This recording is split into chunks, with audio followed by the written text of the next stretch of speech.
Hi hello welcome to Grace Base channel. ನಾನು ಇವಾಗ evening ಮಳೆ ಬರ್ತಾ ಇದೆ, ಏನಾದರೂ ಸ್ನ್ಯಾಕ್ಸ್ ರೆಡಿ ಮಾಡೋಣ ಅಂತ ಯೋಚನೆ ಮಾಡ್ತಾ ಇದ್ದೀನಿ. ಅದಕ್ಕೋಸ್ಕರ ನಾನು ಒಂದು ಬಿಸಿಯಾಗಿ ಖಾರವಾಗಿ ಒಂದು ಮ್ಯಾಗಿನ ಮಾಡೋಕ್ಕೆ ರೆಡಿ ಮಾಡಿದ್ದೀನಿ. ನೋಡೋಣ, ಇವಾಗ ಟ್ರೈ ಮಾಡೋಣ.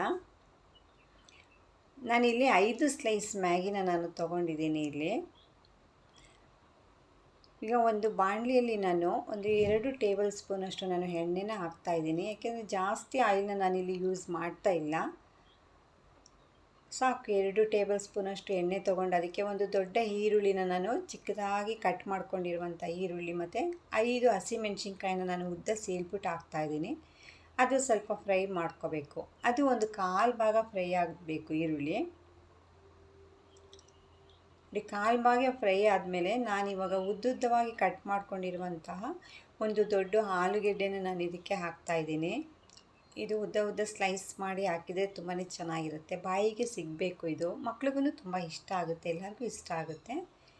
ಅಪರೂಪಕ್ಕೆ ಮಾಡ್ಕೊಂಡು ತಿನ್ನುವಂಥ ಪದಾರ್ಥಗಳು ಇಷ್ಟ ಆಗುತ್ತೆ. ಈಗ ನಾನಿಲ್ಲಿ 2 ಪ್ಯಾಕೆಟ್ ಮ್ಯಾಗಿ ಮಸಾಲೆನ ನಾನು ಆ್ಯಡ್ ಮಾಡ್ತಾಯಿದ್ದೀನಿ. ಇನ್ನು ಉಳಿದಿರುವಂಥ 3 ಪ್ಯಾಕೆಟ್ ನಾನು ಆಮೇಲೆ ಹಾಕ್ತೀನಿ. ಈಗ ಅರ್ಧ ಫ್ರೈ ಆಗಬೇಕು ಇದು ಆಲೂಗೆಡ್ಡೆ. ಈಗ ಅದಕ್ಕೆ ಮಸಾಲೆ ಹಿಡಿಬೇಕು, ಅದಕ್ಕೋಸ್ಕರ ನಾನಿವಾಗ 2 ಪ್ಯಾಕೆಟ್ ಹಾಕಿದ್ದೀನಿ. ಹಾಕಿ ಇದನ್ನು ಸ್ವಲ್ಪ ಚೆನ್ನಾಗಿ ಒಂದು 2 ಮಿನಿಟ್ಸು ಚೆನ್ನಾಗಿ ಫ್ರೈ ಮಾಡ್ಕೋಬೇಕು. ಆಲೂಗಡ್ಡೆ ಬೇಗನೆ ಬೆಂದುಬಿಡುತ್ತೆ. ಈಗ ಇದಕ್ಕೆ ನಾನು ಸ್ವಲ್ಪ ನೀರನ್ನ ನಾನು ಆ್ಯಡ್ ಮಾಡ್ತಾಯಿದ್ದೀನಿ. ಒಂದು 2 ಕಪ್ಪಷ್ಟು ನಾನು ನೀರನ್ನ ಹಾಕಬೇಕು. ಅದರಲ್ಲಿ ಸ್ವಲ್ಪ ನಾನಿವಾಗ ಹಾಕ್ಕೊಳ್ತಾ ಇದ್ದೀನಿ, ಯಾಕೆಂದರೆ ಆಲೂಗೆಡ್ಡೆ ಸ್ವಲ್ಪ ಬೇಯಬೇಕಲ್ವ, ಅದಕ್ಕೋಸ್ಕರ ನಾನು 1 ಕಪ್ಪಷ್ಟು ಈಗ ಹಾಕ್ತೀನಿ. ಮತ್ತು ಉಳಿದಿದ್ದು ನಾನು ಆಮೇಲೆ ಆ್ಯಡ್ ಮಾಡ್ಕೊತಾ ಇದ್ದೀನಿ. ಈಗ ಆಲೂಗಡ್ಡೆ ಆಲ್ರೆಡಿ ಫ್ರೈ ಆಯಿತು, 3/4 ಭಾಗ ಆಲೂಗಡ್ಡೆ ಬೆಂದಿದೆ ನೋಡಿ, ಚೆನ್ನಾಗಿ ಬೇಯ್ತಾ ಇದೆ ಅದು. ಈಗ ನಾನು ಅದಕ್ಕೆ ರುಚಿಗೆ ತಕ್ಕಷ್ಟು ಉಪ್ಪನ್ನು ನಾನು ಆ್ಯಡ್ ಮಾಡ್ತಾಯಿದ್ದೀನಿ. ತುಂಬ ಚೆನ್ನಾಗಿರುತ್ತೆ ಇದು. ಇದಕ್ಕೆ ಮಸಾಲೆ ನೋಡಿ, ಇವಾಗ ಇನ್ನೂ ಉಳಿದಿರುವಂತಹ ನೀರು, ಇನ್ನೂ 1 ಕಪ್ ನೀರನ್ನು ನಾನಿವಾಗ ಆ್ಯಡ್ ಮಾಡಿ ಅದು ಸ್ವಲ್ಪ ಕುದಿ ಬರಬೇಕು. ಇನ್ನು ಉಳಿದಿರುವ ಮಸಾಲೆ ಪ್ಯಾಕೆಟ್ಗಳನ್ನು ಕೂಡ ನಾನು ಇದಕ್ಕೆ ಸೇರಿಸ್ತಾ ಇದ್ದೀನಿ. ನೋಡಿ, ಇನ್ನು 3 ಪ್ಯಾಕೆಟ್ ಮಸಾಲೆ ಪೌಡ್ರನ್ನ ಹಾಕಿ ಅದನ್ನು ಚೆನ್ನಾಗಿ ನಾನು ತಿರುಗಿಸಿ ಕೊಡ್ತಾ ಇದ್ದೀನಿ. ಅದು ಚೆನ್ನಾಗಿ ಕುದಿ ಬರುವಾಗ ಈ ಮ್ಯಾಗಿನ ಹಾಕಬೇಕು. ಇವಾಗ ಕುದಿಯೋಕ್ಕೆ ಸ್ಟಾರ್ಟ್ ಆಗ್ತಾ ಇದೆ ಇದು. ಈಗ ನಾನು ಮ್ಯಾಗಿನ ಪೀಸ್ ಮಾಡಿ ಹಾಕ್ತಾಯಿದ್ದೀನಿ. 5 ಸ್ಲೈಸ್ ತೊಗೊಂಡಿದ್ದೀನಿ ನಾನು, ಅದೇ ಸಾಕು, ಜಾಸ್ತಿ ಆಗಿಬಿಡುತ್ತೆ.